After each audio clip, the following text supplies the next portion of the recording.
Hello friends, my self Durgesh Singh Chauhan, Kiswa career એકેડમીના YouTube channel પર આપ સૌનું હાર્દિક સ્વાગત છે.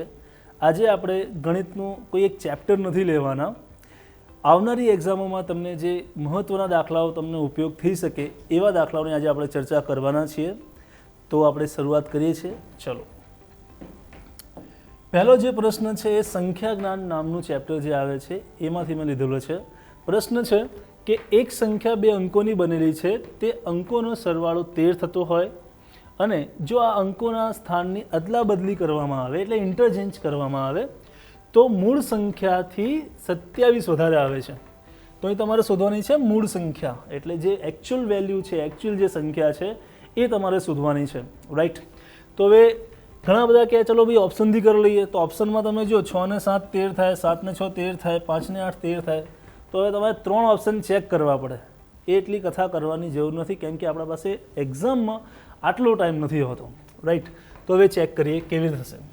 જ્યારે પણ આવા અદલા બદલીવાળા કે એક સંખ્યાથી બીજી સંખ્યા વધારે છે એવા પ્રશ્ન તમને જો એક્ઝામમાં પૂછાય તો સિમ્પલ તમારે કરવાનું 11x - y ડિવાઈડ બાય 2.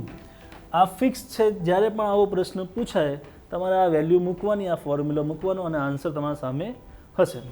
હવે x એટલે શું? તો x એટલે આ 13. રાઈટ. અંકોનો સરવાળો એટલે x ની જગ્યાએ તમારે શું મૂકવાના? 13 મૂકવાના. પછી વાત છે, જો અંકોની સ્થાનની અદલા બદલી કરવામાં આવે તો મૂળ સંખ્યાથી કેટલા? 27 વધારે છે. તો એ 27 શું છે? એ y છે. ઓકે. તો વેલ્યુ મૂકીએ આપણે. 11 × 13 - 27 ડિવાઈડ બાય 2. હવે આ 11 જે છે ઘણી બધી વખત તમને એક્ઝામમાં જોવા મળશે. ઘણા બધા, જેમ કે સિમ્પલ ઇન્ટરેસ્ટ છે, કમ્પાઉન્ડ ઇન્ટરેસ્ટ છે, એમાં 11 સંખ્યા છે ને એ વારંવાર તમને જોવા મળતી હોય છે. તો એ 11 સંખ્યા સાથે કોઈ પણ સંખ્યાનો ગુણાકાર કરવો હોય તો શું કરવાનું? તો સિમ્પલ અહીં જોઈએ સ્પેશિયલ કેસમાં.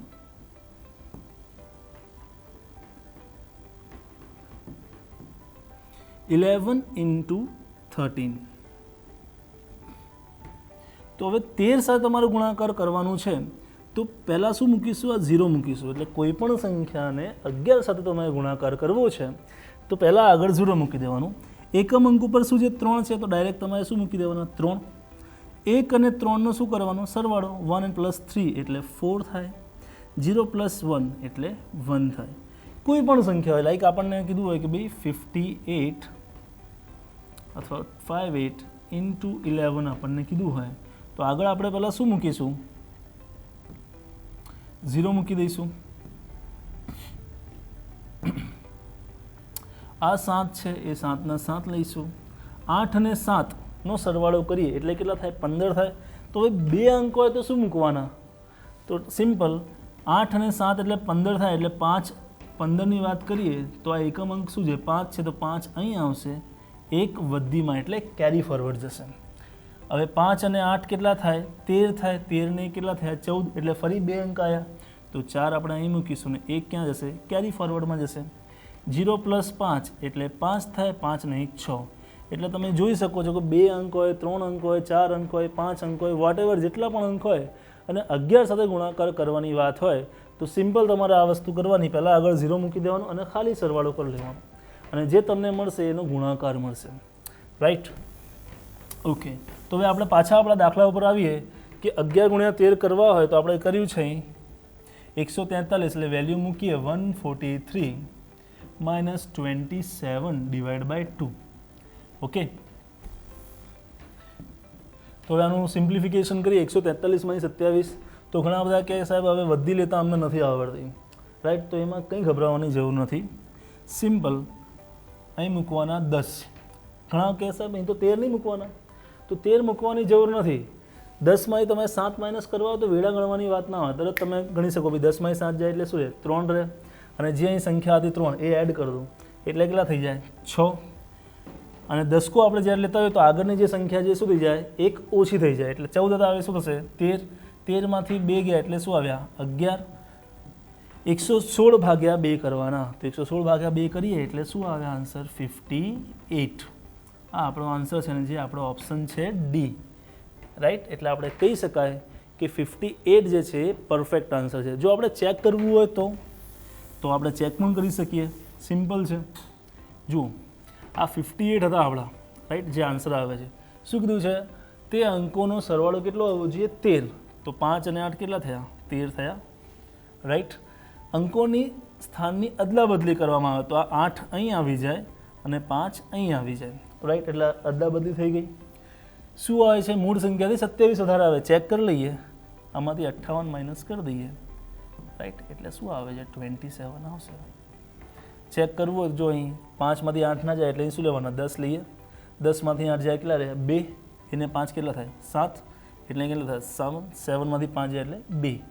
એટલે આપણે જે પણ ગણ્યો છે દાખલો એ કેવો છે? 100% સાચો છે. જ્યારે પણ હવે તમને સ્થાનની અદલા બદલીવાળા પ્રશ્ન પૂછાય તો તમારે એક વસ્તુ ધ્યાનમાં રાખવાની, 11x - y divide by 2. It is so simple. Next question ઉપર આપણે જઈ રહ્યા છીએ. જે આપણો પ્રશ્ન છે સરળીકરણ એટલે સિમ્પ્લિફિકેશનનો છે. તો સિમ્પ્લિફિકેશનનો ક્વેશ્ચન આપણે સોલ્વ કરવું હોય તો હવે આ ટાઈપનો જ્યારે પ્રશ્ન આવતો હોય છે તો મોસ્ટ ઓફ વિદ્યાર્થી શું કરતા હોય છે કે આ 999ને છે ને એ કોમન લઈ લેતા હોય છે. કોમન ના થાય. કેમ? કેમ કે આ જે વેલ્યુ તમને અહીં આપેલી છે એ શું છે? 999 1/7. ઇટ મીન્સ શું છે? 999 1/7. એટલે એનું સિમ્પ્લિફિકેશન શું થાય? 999 × 7 + 1 ડિવાઈડ બાય 7. આ આનું સિમ્પ્લિફિકેશન થાય. એટલે ગુણાકારમાંથી કયા રિલેશનમાં છે? સરવાળાના છે, રાઈટ. એટલે આ ધ્યાનમાં તમારે રાખવાનું, એટલે કોમન લેવાય નહીં. તો શું કરવું પડે તમારે? 999 999 999 999 આનું તમારે શું કરવું પડે? સરવાળો કરવો પડે. તો 999 ઇન્ટુ તમે ડાયરેક્ટ 6 કરી દો તો એનો સરવાળો મળે કે ના મળે? ઇઝીલી મળી જાય. Plus 1/7 plus 2/7 plus 3/7 plus 4/7 plus 5/7 plus 6/7. આ તો કોમન રહેશે જ, રાઈટ. હવે એનું સિમ્પ્લિફિકેશન કરીએ તો હવે એનું ગુણાકાર આપણે કરવું હોય તો શું કરીશું? તો ગુણાકાર કરવાની જરૂર નથી. આ 999 એટલે 1000માં એક ઓછું છે તો અહીં 1000 હોય તો 1000 × 6 કઈ એટલે થાય? 6000. 6000માંથી 1 માઇનસ કરીએ એટલે શું આવે? 5994. એક નહીં 6 થશે. કેમ? કેમ કે અહીં 6 વખત આપણે ગુણાકાર કર્યા છે. એટલે 6000માંથી 6 માઇનસ કરીએ એટલે 5994 આ સંખ્યા મળશે, રાઈટ. અહીંયા છેદમાં કેવું છે? બધી સંખ્યા એક સરખી છે, રાઈટ. તો નીચે છેદમાં શું આવશે? 7 જ આવશે, રાઈટ. અને ઉપરનો આપણે સરવાળો કરીએ. 2 ને 1 3, 3 ને 3 6, 6 ને 4 10, 10 ને 5 15, 15 ને 6 કેટલા થાય? 11. સોરી, 15 ને 6 21. એટલે અહીંયા આવશે 21. એટલે હવે સિમ્પ્લિફિકેશન કરીએ. 7 તરી 21 થાય એટલે અહીં શું આવ્યા? 3 આવી ગયા. તો આનું સિમ્પ્લિફિકેશન 5994 પ્લસ 3 કરીએ એટલે આન્સર આવે 5997, જે આપણા ઓપ્શનમાં ડી ઉપર છે. It is your answer. તો આ પ્રશ્ન 2 એક્ઝામોમાં પૂછાઈ ગયો છે અને ક્લાસ 3ની એક્ઝામમાં જ પૂછાયો છે, રાઈટ. તો આ ટાઈપનો પ્રશ્ન હોય તો ઇઝીલી તમે સિમ્પ્લિફાય કરી શકો છો. નેક્સ્ટ ક્વેશ્ચન ઉપર આપણે આગળ વધી રહ્યા છીએ. ત્રીજો જે પ્રશ્ન જે છે એ છે ટકાવારીનો. એક પરીક્ષામાં પરીક્ષાર્થીને પાસ થવા માટે 30% ગુણની જરૂર છે અને તે 140 ગુણ મેળવે છે અને 40 ગુણથી નાપાસ જાહેર થાય છે. તો તે પરીક્ષાના કુલ ગુણ એટલે ટોટલ માર્ક્સ શોધવાના છે આપણે. જ્યારે આ ટાઈપનો પ્રશ્ન પૂછાય તો કોઈ ટેન્શન નથી. પહેલાં આપણને ખબર હોવી જોઈએ કે ટોટલ ગુણ એટલે શું. કુલ ટકાવારી એટલે હંમેશા શું થાય? 100% થાય, બરાબર છે. તો હવે આગળ વાત કરીએ કે 30% શું જોઈએ? પાસ થવા માટે 30%ની જરૂર છે. કેટલા મળ્યા એને? 140 માર્ક્સ આપણને મળ્યા છે, એક વિદ્યાર્થીને મળ્યા છે. અને કેટલા માર્ક્સથી નાપાસ થયો? 40. જો 40 માર્ક એને આવી જાય તો એ શું થાય, પાસ થાય કે ના થાય? તો આપણે 40 આમાં એડ કરી દઈએ, 40 એડ કરીએ આના અંદર એટલે કેટલા થાય, 180 થાય. 180 આવી જાય એટલે શું થઈ જાય, પાસ થાય. તો સિમ્પલ. તો તે પરીક્ષામાં કુલ કેટલા, તો આ 180 જે છે, આ જે 180 છે એ આપણે કહી શકાય 30% બરાબર છે. તો સિમ્પલ છે, આપણી ત્રિરાશિ થાય કે ભાઈ 180 ઇઝ ઇક્વલ ટુ 30%. કુલ ગુણ જોઈએ, કુલ એટલે શું, મેં હમણાં વાત કરી 100%. તો 100% એ કેટલા માર્ક? ટકાવારી સામસામે કેન્સલ થઈ ગઈ, 0 અને 0 સામસામે કેન્સલ થઈ ગયું. 3 છંગ 18, 6 ગુણ્યા 100 કરીએ એટલે કેટલા થઈ જાય, 600 ટોટલ માર્ક્સ થાય, જે આપણો ઓપ્શન એ છે. રાઈટ. સિમ્પલ હતું. આ ક્વેશ્ચનમાં શું હતું ભાઈ, એક વિદ્યાર્થીને 140 માર્ક મળે છે અને 40 માર્કથી ફેલ થાય છે. જો આ 40 માર્ક આવી જાય તો એ પાસ થઈ જાય. પાસ થવાની ટકાવારી આપણને દાખલામાં પહેલાં જ આપી છે કે ભાઈ 30% આવે એટલે એ પાસ થઈ જાય. તો આ 180 એ 30%, તો 100% એ કેટલા? રાઈટ. એટલે આપણે સિમ્પ્લિફિકેશન કર્યું અને આપણને 600 મળી રહ્યા છે. શું છે? ટોટલ માર્ક છે. ઓકે. નેક્સ્ટ ક્વેશ્ચન પર હવે જઈએ છીએ આપણે.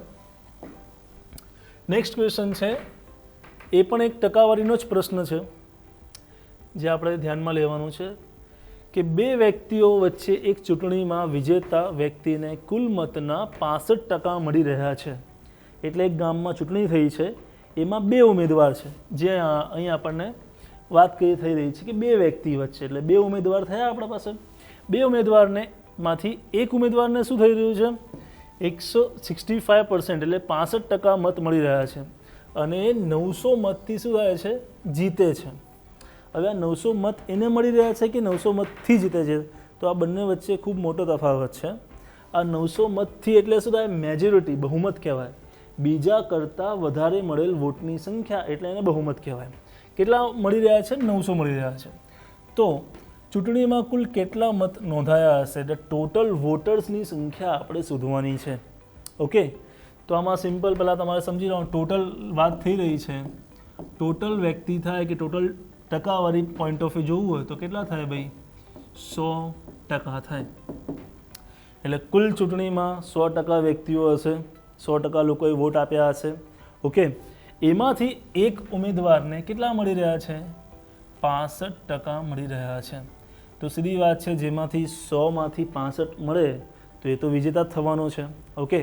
તો બીજાને કેટલા મળશે, 35% મળશે. 35% બીજાને મળશે. રાઈટ.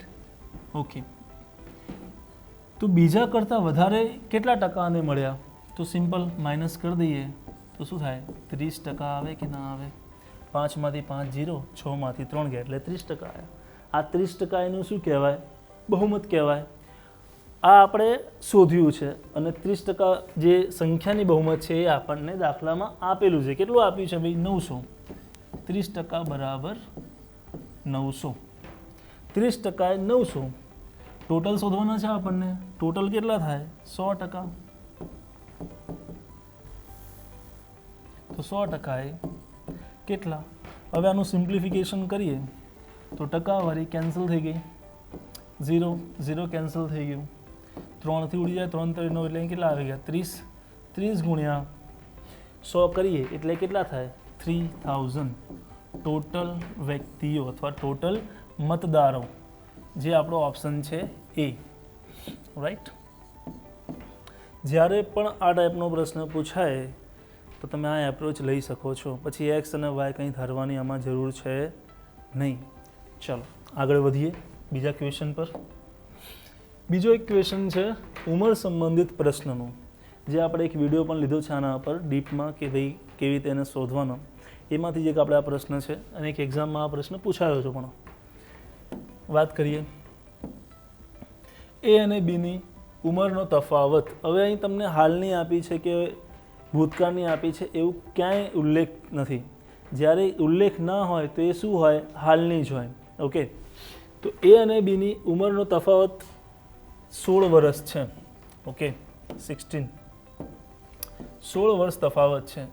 જો 6 વર્ષ પહેલાં એની ઉંમર નાનાની ઉંમર, નાના એટલે કોની વાત થઈ રહી છે? બીની વાત થઈ રહી છે. નાનાની ઉંમર કરતાં 3 ગણી હોય છે, તો બીની હાલની ઉંમર શોધો. ઓકે, તો ચેક કરીએ કેવી રીતે આ પ્રશ્નનું સોલ્યુશન થશે. હવે આપણને વર્તમાનની શું આપ્યું છે? તફાવત આપ્યો છે.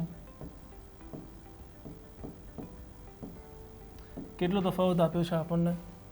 16 વર્ષ, 16 years.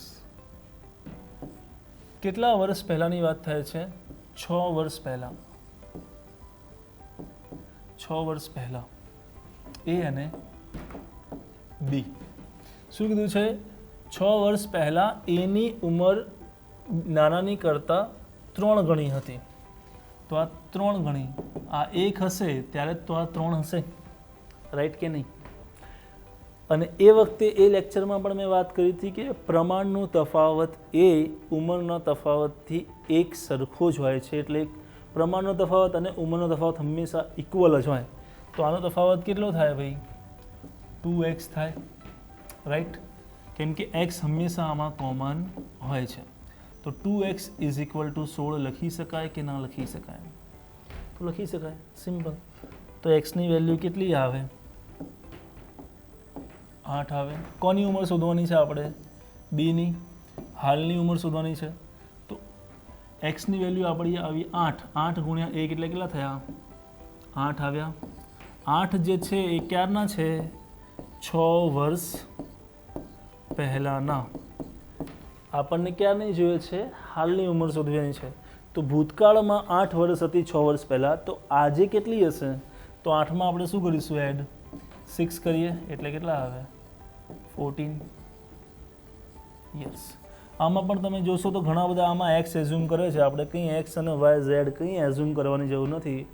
સિમ્પલ તફાવતથી જ તમે આન્સર લાવી શકો છો. અને 14 એ કયા ઓપ્શનમાં આપેલું છે આપણને? એ ઓપ્શનમાં આપણને આપેલું છે. એટલે 14 વર્ષ જે છે બીની હાલની ઉંમર કહેવાય. નેક્સ્ટ ક્વેશ્ચન પર આપણે જઈ રહ્યા છીએ. નેક્સ્ટ ક્વેશ્ચન જે છે પ્રોફિટ એન્ડ લોસનો છે, નફા નુકસાનનો છે. આમાં એક વ્યક્તિ જે છે એ 480 રૂપિયામાં 2 મોબાઈલ ખરીદી રહ્યો છે. પ્રથમ મોબાઈલ એ જ્યારે વેચે છે ત્યારે એને થાય છે 19% નફો, અને જ્યારે બીજો મોબાઈલ જ્યારે એ વેચે છે ત્યારે એને થાય છે 15% ખોટ. હવે જ્યારે આ સમગ્ર વ્યવહાર એ કરે છે તો એમાં એને નફો કે નુકસાન કશું થતું નથી. એટલે એને ના નફો થાય છે ના નુકસાન થાય છે. અને પ્રશ્ન આપણને જે પૂછવામાં આવ્યો છે કે ભાઈ પહેલાં મોબાઈલની મૂળ કિંમત શોધો. આ ટાઈપનો પ્રશ્ન ક્લાસ 3માં એક વખત પૂછાયો છે, રાઈટ? એટલે આ ટાઈપનો પ્રશ્ન આવી શકે. ચલો, તો આને કેવી રીતે સોલ્વ કરીશું? હવે આને બાય એક્સ એઝ્યુમથી પણ થઈ શકે. એક્સ એઝ્યુમથી આરામથી તમે એક આખું ફૂલ પેજ ભરાઈ શકાય એટલા એના સ્ટેપ થાય. તો એ કથા આપણે બિલકુલ કરવાની જરૂર છે નહીં. ડાયરેક્ટ આપણે એપ્રોચથી વાત કરીએ. એપ્રોચ જે છે એ શું આવશે? Based on ratio. રેશિયોના મેથડથી આપણે એને સોલ્વ કરીશું. તો પહેલો ફોન જે છે અને બીજો ફોન છે 19% નફાથી. અહીં વાત થઈ છે 19% નફાથી. હવે નફાની વાત થાય એટલે મૂળ કિંમત જે છે, મૂળ કિંમત પ્લસ નફો ઇઝ ઇક્વલ ટુ વેચાણ કિંમત. આ એકદમ બેઝિક વસ્તુ 5મા 6ઠ્ઠા ધોરણમાં વિદ્યાર્થી ભણતો હોય એને પણ ખબર હોય વેચાણ કિંમત કેવી રીતે બને? મૂળ કિંમત પ્લસ નફો. તો હવે મૂળ કિંમત હંમેશા શું હોય? એ 100% હોય.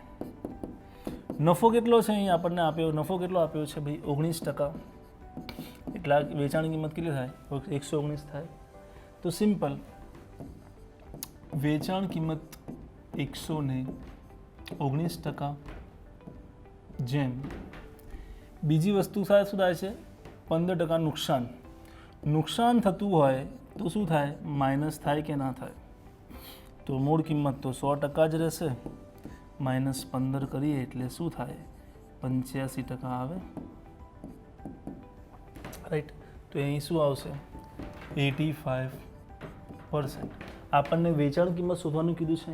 ના, આપણને કીધું છે મૂળ કિંમત. એટલે જ્યારે તમે મૂળ કિંમત શોધતા હશો તમને પહેલાં ખબર હોવી જોઈએ કે વેચાણ કિંમત અને મૂળ કિંમત વચ્ચે કયો સંબંધ આવે? વ્યસ્ત સંબંધ આવે. એટલે આ 119 અને 85% એ શું થઈ જાય? ઇન્વર્સ થઈ જાય. એટલે અહીંયા આવે 85% જેમ 119%. હવે આનું શું થશે? સિમ્પ્લિફિકેશન. સિમ્પ્લિફિકેશન આપણે હવે કરીએ આને તો ટકાવારી કેન્સલ. 17 પંચા 85 થાય. 17 સિત્તા 119 થાય. એટલે બંનેમાં કોમન શું આવ્યા? 17 કોમન આવ્યા. એટલે શું આવે? 5:7 એ એનું શું આવ્યું? મૂળ કિંમતનું પ્રમાણ આવ્યું. આ તમને શોધતા આવડી જાય તો આ ટાઈપના પ્રશ્ન તમને પૂછાય, તમે ઇઝીલી આન્સર કરી શકો છો. રાઈટ? તો ચેક કરીએ હવે આનું સિમ્પ્લિફિકેશન. જુઓ કેટલી કિંમત છે? 480. કઈ કિંમત શોધવાની છે આપણે? પહેલા મોબાઈલની. પહેલા મોબાઈલનું પ્રમાણ કેટલું છે? 5. તો ઇન્ટુ 5. 5 અને 7 એટલે કુલ પ્રમાણ કેટલું થાય? 5 અને 7 એટલે કેટલા થાય? 12 થાય. 12 ચોક 48. 4 પંચા 20 અને પાછળ છે 0 એટલે અહીં કેટલા આવી જાય? 200. 200 ક્યાં આપ્યું છે આપણને? ઓપ્શન બીમાં આપણને આપ્યું છે. તો આપણો આન્સર થશે ઓપ્શન બી 200. જ્યારે બેઝિક મેથડથી તમે કરવા જશો તો આ ખૂબ જ લાંબા સ્ટેપ થઈ જતા હોય છે. જ્યારે આનંદ તમારે શું કરવાનું? વેચાણ કિંમતમાંથી મૂળ કિંમત કન્વર્ઝન કરો એટલે ઇન્વર્સ થાય. ઇન્વર્સ થાય એટલે આ 85 અહીં આવી જાય, 119 અહીં આવી જાય. એનું સિમ્પ્લિફિકેશન કર્યું 5:7. 5 જે છે એ ઉપર આવ્યું. કેમ? બિકોઝ આપણે પહેલા મોબાઈલની વાત થઈ રહી છે અને કુલ પ્રમાણ એટલે 5 અને 7 કેટલા થાય? 12. 12 ચોક 48. 4 પંચા 20 એટલે 200 રૂપિયા જે છે એ મૂળ કિંમત છે. નેક્સ્ટ ક્વેશ્ચન પર હવે આપણે જઈ રહ્યા છીએ. નેક્સ્ટ ક્વેશ્ચન છે રેશિયોનો જ પ્રશ્ન છે, ગુણોત્તર પ્રમાણનો જ છે અને ઘણી બધી વખત આ એક્ઝામમાં પૂછાઈ પણ ગયા છે. એટલે હવે ચેક કરીએ કેવી રીતે આને સોલ્વ કરીશું. 200 લીટરના મિશ્રણમાં દૂધ અને પાણીનું પ્રમાણ જે છે, માત્રા જે છે એ શું છે? 3:1 છે. આ મિશ્રણમાં કેટલું દૂધ ઉમેરવું જોઈએ જેનાથી પ્રમાણ શું થાય? 4:1 એટલે 4:1 થાય. હવે આમાં ધારો કે ફ્રેક્શન વેલ્યુથી પણ શોધતા હોય છે લોકો, રાઈટ? કોઈ એઝ્યુમ કરીને કરતા હોય છે. આપણે એકદમ સિમ્પલ વેથી શોધીશું. જુઓ પ્રમાણ શું છે? Milk and water. કેટલું પ્રમાણ છે? 3:1. રાઈટ? કેટલું મિશ્રણ ઉમેરવાનું છે, કેટલું દૂધ આપણે ઉમેરવાનું છે એ આપણે શોધવાનું છે. ઉમેરવાથી શું થાય? 4:1 થઈ જાય છે. 4:1 થાય છે. તો હવે ચેક કરીએ કેટલું એડ કરીએ. તો હવે જ્યારે પણ આ રીતનું તમને આપે તો પહેલાં મિલ્ક જે છે, દૂધ છે, એને આપણે સરખું કરી દઈએ. એટલે આ જે 4 સંખ્યા છે, 4 જે છે એને આપણે ગુણાકાર કરીશું ઇન્ટુ 4 અને આ જે 3 છે એને આપણે ઇન્ટુ 3 કરીએ. તો 4 તરી શું થયા? 12. અહીંયા 4 વડે ગુણાકાર કરીએ એટલે શું આવે? 4. 3 ચોક 12. અહીંયા 3 સાથે કરીએ એટલે શું આવે? 3. એટલે હવે તમને મિલ્ક એન્ડ વોટરમાં બંનેનું પ્રમાણ કેવું થઈ ગયું? સરખું થઈ ગયું. પરંતુ અહીં તફાવત કેટલો આવ્યો? 1 તફાવત આવ્યો. રાઈટ? તો હવે સિમ્પલ તમારે શું કરવાનું? જે ક્વોન્ટિટી હતી 20 લીટર તો 20 ઇન્ટુ ડિફરન્સ કેટલો છે? 1 છે. રાઈટ? અને ડિવાઈડમાં શું આવશે? 1 કરતાં તફાવત 1 કરતાં વધારે હોય તો નવું પ્રમાણ લેવાનું. 1 અથવા 1 જેટલું હોય તો શું લેવાનું? જૂનું પ્રમાણ. તો જૂનું પ્રમાણ શું હતું ભાઈ? 3:1 હતું. તો 3:1નું ટોટલ કેટલું થાય? 4 થાય. 4 પંચા 20 એટલે આન્સર શું આવશે? 5 લીટર. જે ઓપ્શન કયો છે આપણો? એ છે. સિમ્પલ. ખ્યાલ આવ્યું? મિલ્ક અને વોટરનું પ્રમાણ 3:1 હતું. કેટલું દૂધ ઉમેરીએ તો 4:1 થાય. તો આપણે પહેલાં શું કર્યું? મિલ્કને ઇક્વલ કરી દીધું કે ભાઈ 4 તરી 12, 3 ચોક 12, 12 થઈ ગયા. નવું પ્રમાણ આવ્યું. અહીંયા ગુણ્યા 4 કરશો કેમ કે સીધી વાત છે. તમે જે અહીં મલ્ટીપ્લાય કરો તો બીજામાં પણ તમારે એ સંખ્યા મલ્ટીપ્લાય કરવી પડે. તો 4 × 1 4, 3 × 1 = 3 3. તો 12માંથી 12 જાય તો 0 જ રહેવાના. 4માંથી 3 જાય એટલે શું આવે? 1. એક કરતાં વધારે હોય તો નવું પ્રમાણ લેવાનું, એક કરતાં એક હોય તો જૂનું પ્રમાણ લેવાનું. તો જૂનું પ્રમાણ કેટલું 3/4 છે. તો જે ક્વોન્ટિટી હતી 20, 20 ગુણ્યા 1 કર્યા, 1 ક્યાંથી આવ્યા તફાવતમાંથી, અને 4 ક્યાંથી આવ્યા જૂનું પ્રમાણ. 3 અને 1 કેટલા થાય 4. આના જેવો જ એક બીજો પ્રશ્ન મેં લીધો છે નેક્સ્ટ ક્વેશ્ચનમાં, જે હવે આપણે ચેક કરી રહ્યા છીએ. સેમ ટુ સેમ એ જ ક્વેશ્ચન છે, ખાલી પ્રમાણ અને સંખ્યાનો અલગ અલગ છે. રાઈટ, ચેક કરીએ. 28 લીટર મિશ્રણમાં દૂધ અને પાણીનું પ્રમાણ કેટલું છે? 5:2 મિલ્ક એન્ડ વોટર. કેટલું પાણી, આમાં શું એડ કરવાનું છે? પાણી. કેટલું પાણી ઉમેરવું જોઈએ જેનાથી ગુણોત્તર નવો શું થઈ જાય? 2:5 થાય. હવે સીધી વાત છે, આમાં પણ આપણે મિલ્ક જ ઇક્વલ કરીશું. તો અહીં કેટલા વડે ગુણાકાર થશે? અહીં ગુણાકાર આપણે કરીએ 2 સાથે. અહીં કેટલા વડે કરીશું? 5 સાથે. અહીં 5 સાથે કરશો એટલે અહીં તમારે શું કરવું પડશે? 5 સાથે. અહીં તમે 2 સાથે કરતા હોય એટલે અહીં તમારે શું કરવું પડે? 2. એટલે નવું પ્રમાણ તમને શું મળે મિલ્ક અને વોટરનું? 10:4 10:25. રાઈટ, ખ્યાલ આવી રહ્યો છે? અહીં મિલ્ક ઇક્વલ થઈ ગયું, 10-10 થઈ ગયું. તફાવત અહીં કેટલો આવી રહ્યો છે?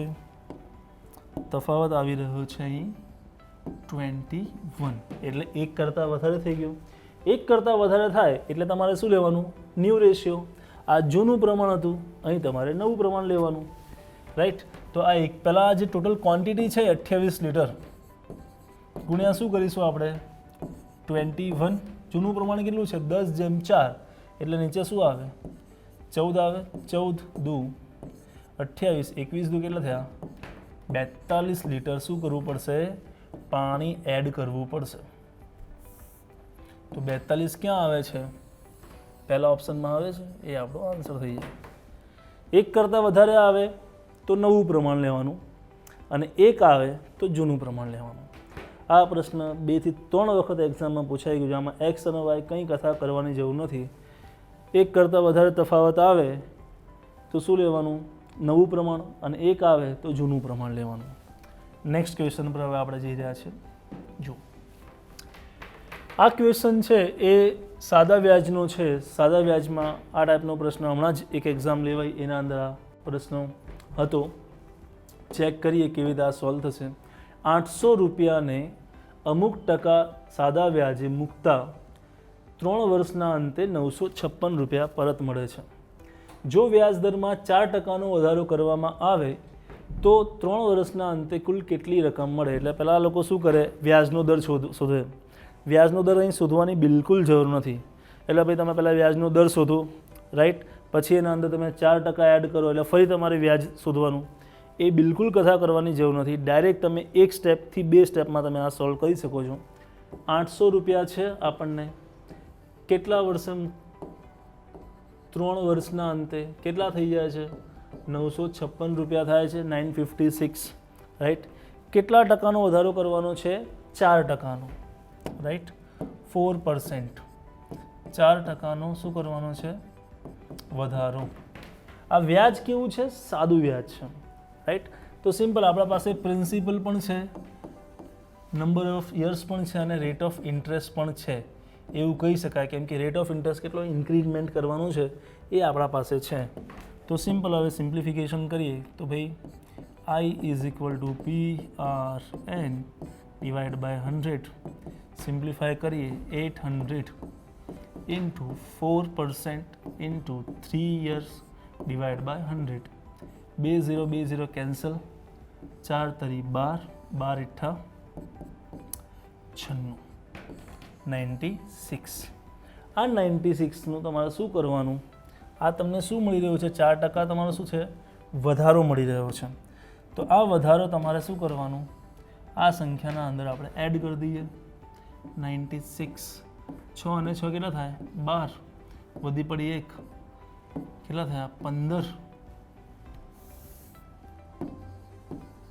એટલે વધી પડી 1, 9 ને 1 10, 1052. એટલે ડાયરેક્ટ આપણો આન્સર આવશે C, 1052. કોઈ તમારે 2 વખત દાખલા ગણવાની જરૂર નથી, કોઈ તમારે રેટ ઓફ ઇન્ટરેસ્ટ શોધવાની જરૂર નથી. કેમ કે આમાં આપણને ઇન્ક્રીઝમેન્ટ, કેટલું ઇન્ક્રીઝમેન્ટ થાય છે? કેટલા સમયમાં થાય છે અને મુદ્દલ શું છે એ આપણને આપેલી છે. એટલે વિધિન અ સેકન્ડ તમે આ ટાઈપનો પ્રશ્ન સોલ્વ કરી શકો છો. 800 રૂપિયાનું 4% લેખે 3 વર્ષનું કેટલું ઇન્ક્રીમેન્ટ થાય? 96 રૂપિયા થાય. 96 રૂપિયા જે આપણને આ વ્યાજ મુદ્દલ આપ્યું છે એમાં આપણે એડ કરી દઈએ તો આપણને 1052 રૂપિયા મળે છે, જે આપણો ઓપ્શન સી છે. રાઈટ. આ ટાઈપના પ્રશ્નને જો તમે લાંબુ કરવું હોય તો લાંબુ પણ થઈ શકે છે, પરંતુ આપણા પાસે એટલો સમય નથી હોતો કે આપણે આટલા સ્ટેપ લઈએ. ઓકે, નેક્સ્ટ બીજા ક્વેશ્ચન પર આપણે આવી રહ્યા છીએ. ટાઈમ એન્ડ વર્કનો એક આ પ્રશ્ન છે. જેટલી પણ કોમ્પિટિટિવ એક્ઝામ લેવાય છે એમાં આ ચેપ્ટર જે છે વારંવાર પૂછાતું હોય છે. આ જે પ્રશ્ન છે એ અને બી બે વ્યક્તિઓ છે, એક કામ 18 દિવસમાં કરે છે ને એ જ કામ બીજો વ્યક્તિ 12 દિવસમાં કરે છે. રાઈટ. તેઓ સાથે મળીને એક કામ શરૂ કરે છે. કાર્ય પૂરું થાય તેના 3 દિવસ પહેલાં વ્યક્તિ બી જે છે કામ છોડીને જતો રહે છે. ઠીક છે. તો આ ટોટલ કામ જે છે કેટલા દિવસ સુધી ચાલ્યું હશે? આ પ્રશ્ન છે. તો આ પ્રશ્નને સોલ્વ કરવા માટે ઘણી મેથડો છે. બે ફ્રેક્શન મેથડ જે સૂત્ર દ્વારા છે, કાર્યક્ષમતા આધારિત પ્રશ્ન છે. તો આપણે જે શોધવાના છીએ આપણે એ કાર્યક્ષમતા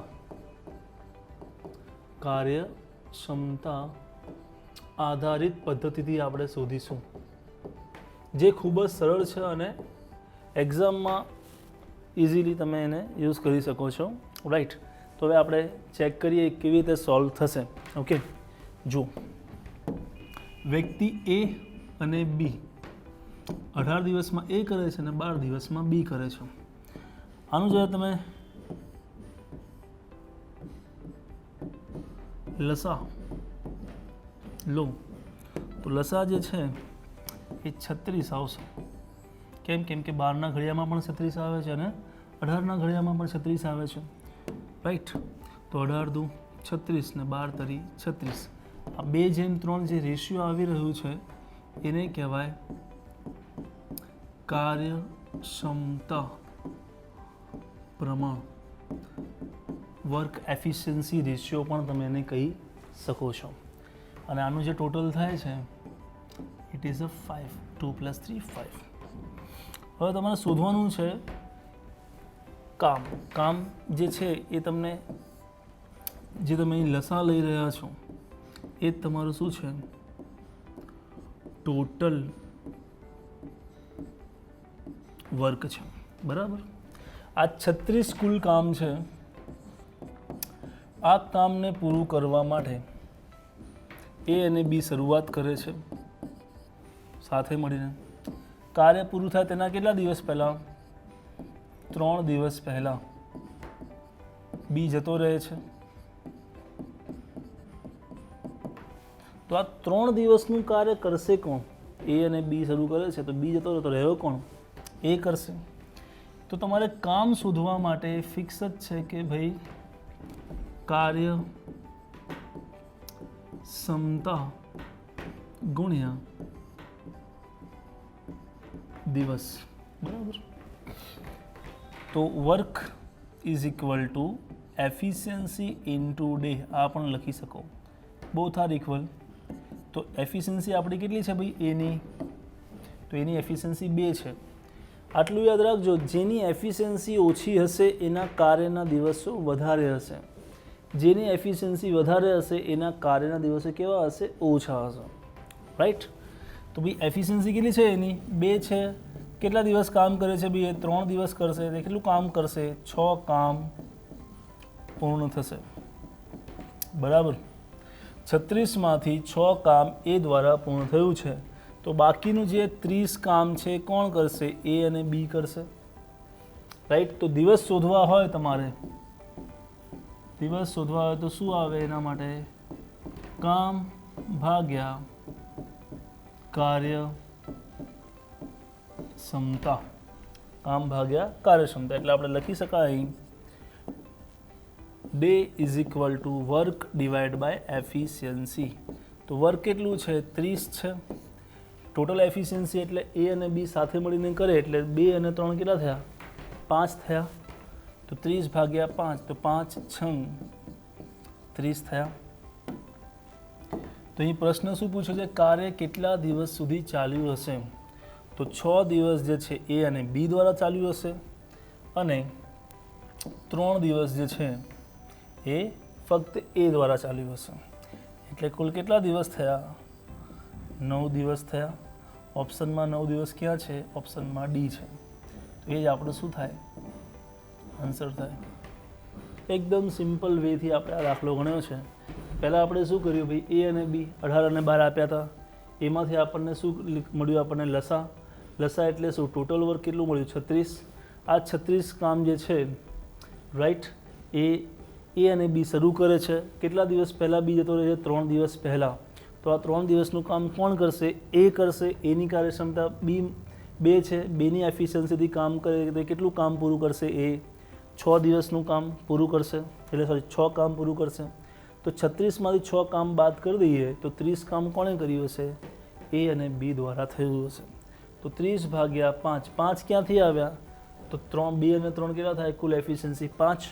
તો 30 ભાગ્યા 5 એટલે 6 દિવસ એ અને 3 દિવસ એ, એટલે તે કામ 9 દિવસમાં પૂર્ણ થયું હશે, રાઈટ. તો હવે નેક્સ્ટ બીજા ક્વેશ્ચન પર આપણે જઈ રહ્યા છે. નેક્સ્ટ ક્વેશ્ચન છે ટ્રેન, ઝડપ, અંતર, સમયનો આ પ્રશ્ન છે. આ પણ ઘણી બધી વખત આ પ્રશ્ન પૂછાયો છે. ચેક કરીએ આ કેવી રીતે સોલ્વ થશે. 2 ટ્રેન છે, રાઈટ, સરખી ઝડપે આવી રહી છે. બંનેની ઝડપ કેવી છે? એક સરખી છે. જો શું કીધું છે? બંને એકબીજાની તરફ, એટલે શું છે? એક ટ્રેન અહીંથી આવતી હશે, બીજી ટ્રેન અહીંથી આવતી હશે, એટલે કઈ દિશા થઈ? વિરુદ્ધ દિશા થઈ, બરાબર. જો બંને ટ્રેનની લંબાઈ કેટલી હોય? 120 મીટર, એટલે લેન્થ આની પણ 120 મીટર છે અને આની પણ કેટલી છે? 120 મીટર. બંનેની લંબાઈ કેટલી છે? એક સરખી છે. તેઓ એકબીજાને કેટલા સેકન્ડમાં પસાર કરે છે? 12 સેકન્ડમાં પસાર કરે છે. એટલે સમય આપણા પાસે આપેલો છે 12 સેકન્ડ. તો ટ્રેનની ઝડપ શોધવાની છે. હવે આમાં આપણને ક્લેરિફિકેશન નથી કીધું કે બંને ટ્રેનની શોધવાની છે કે એક ટ્રેનની. જ્યારે કંઈ ના કીધું હોય તો બંને ટ્રેનની તમારે ટોટલ શોધવાની રહેશે. પ્રત્યેક ટ્રેનની શોધવાની જરૂર છે નહીં. ચલો, તો હવે આપણે સમજીએ કે ભાઈ સ્પીડનો નિયમ શું છે? ઝડપ.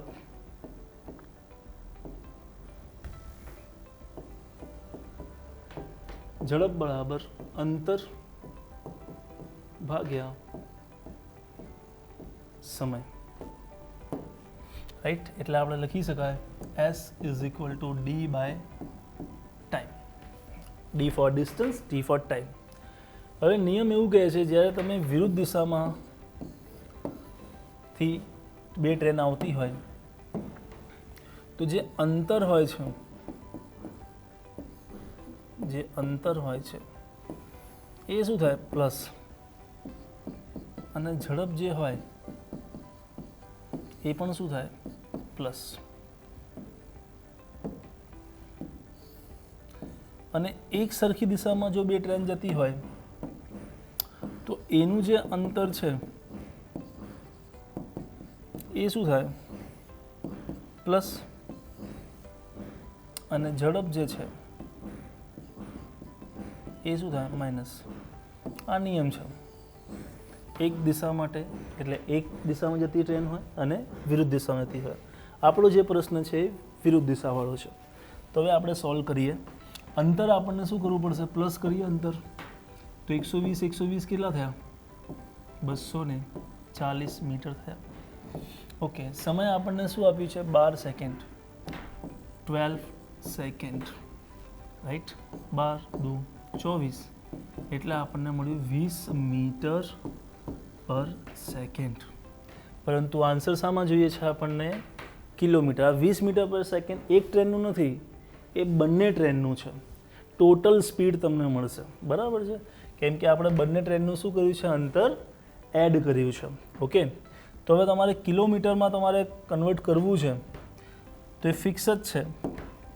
જ્યારે કિલોમીટર કલાક,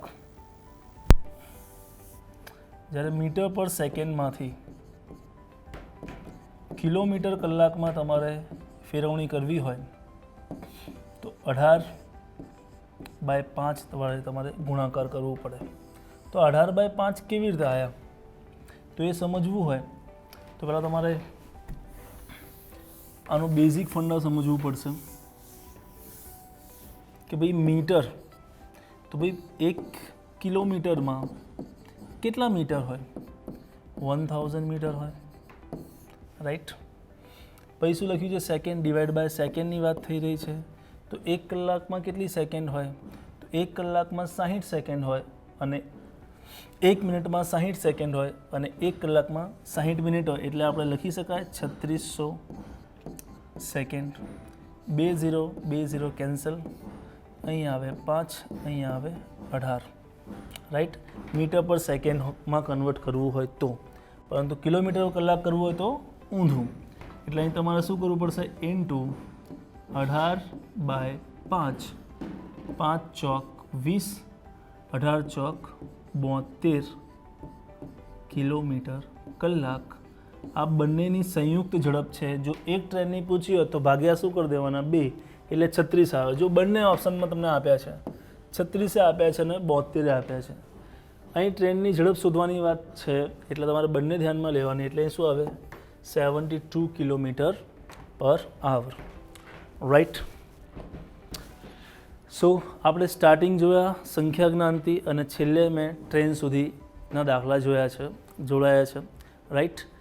જો તમને આ વિડીયો પસંદ આવ્યો હોય તો મિત્રો સાથે લાઈક અને શેર કરવા વિનંતી.